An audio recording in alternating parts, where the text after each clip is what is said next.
All right, wonderful people, welcome back to this wonderful channel where we bring you back-to-back update and information as it is hot. In case you have not joined our social media handle, what are you waiting for? Kindly go ahead and subscribe, like, comment, share, and also remember to on your notification button so that whenever our news drop, you go be the first. We'll collect them. Let's go down to the news proper as it is hot. Victory for Mazi Nnamdi, the leader of the indigenous people of Biafra, as court admits judgment awarding 1 billion to Nnamdi over 2017 military invasion. Remember that back in 2017, the military invaded Mazi Nnamdi compound, which resulted to the loss of life of about 29 to 30 persons in his father's compound in Afaruku Ibeku, Umuahia, Abia State. According to the Sun newspaper on Wednesday, 21st of May, in a significant development in the ongoing legal proceedings involving the leader of the indigenous people of Biafra, IPOB, Nnamdi Kanu, the Abuja division of the Federal High Court has formally admitted into evidence three separate judgments previously delivered in favor of the separatist leader, one of which includes a landmark 1 billion compensation order against the Nigerian government. Among the judgments admitted is the ruling delivered by Justice Benson Anya of the Abia State High Court, which held the federal government accountable for the 2017 military raid on Kanu's residence in Umuahia, Abia State.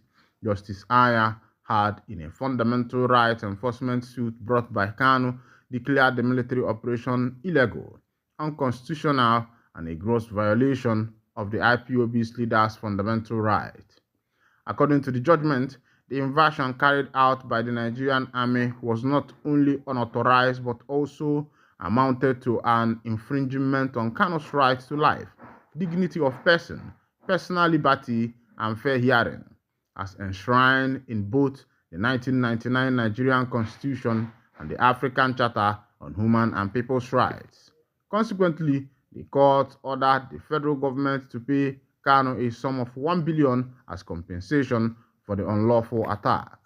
Also admitted as evidence were two other certified true copies of CTCs of judgment, one in suit number FHC/UM/CS/30/2022 delivered on October 26, 2022, and another in suit number is E20/2023, both of which involve legal dispute between Nnamdi Kanu and the Federal Republic of Nigeria.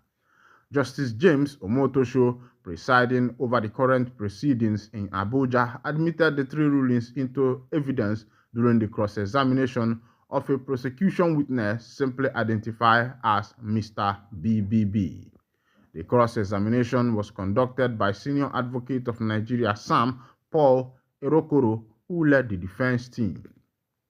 The admitted judgments were marked as exhibits PWL, PWM, and PWN, further bolstering the defense's position in the ongoing trial.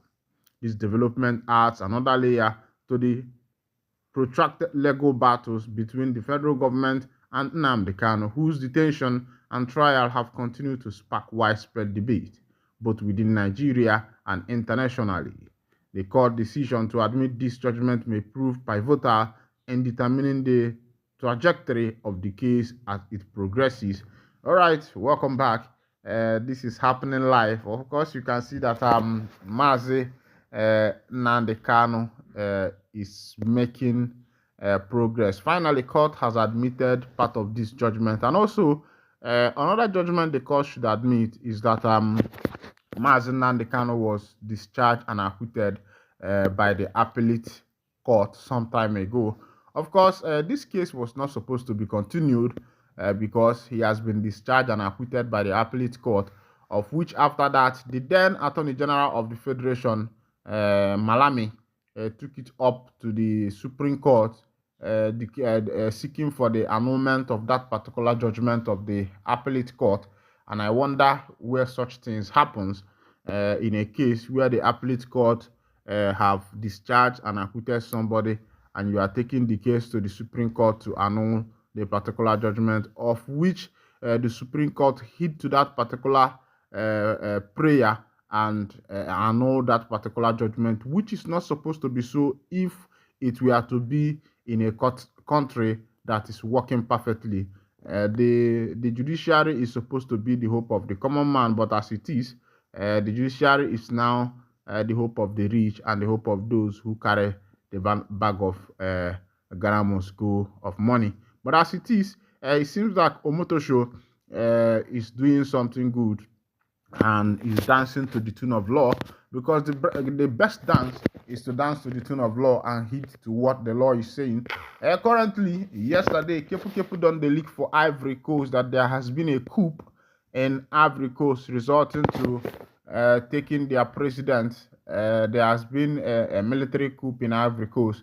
You can see the trend that is currently going on in Africa, Burkina Faso, Mali, Niger.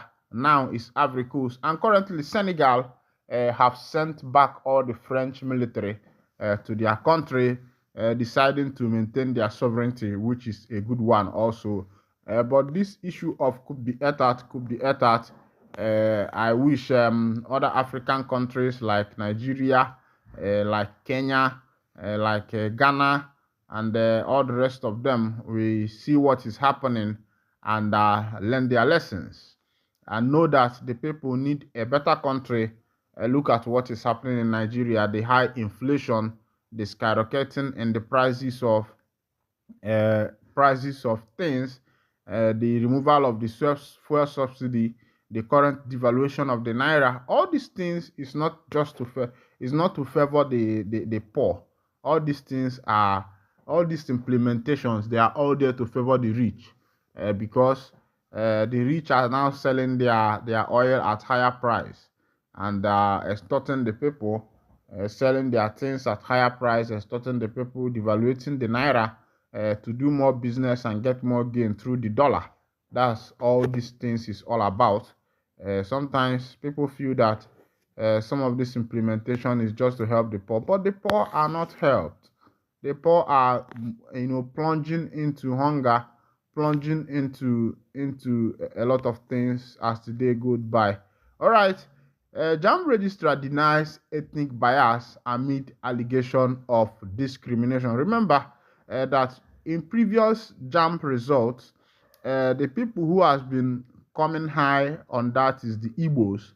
Of course, you know that the Igbos are the most intelligent when it comes to academics as far as Nigeria is concerned, even though they were sidelined during the 1967 to 1970 Nigeria Biafra Civil War that took them very backward, and the Yorubans started moving ahead. But after that, the Igbos,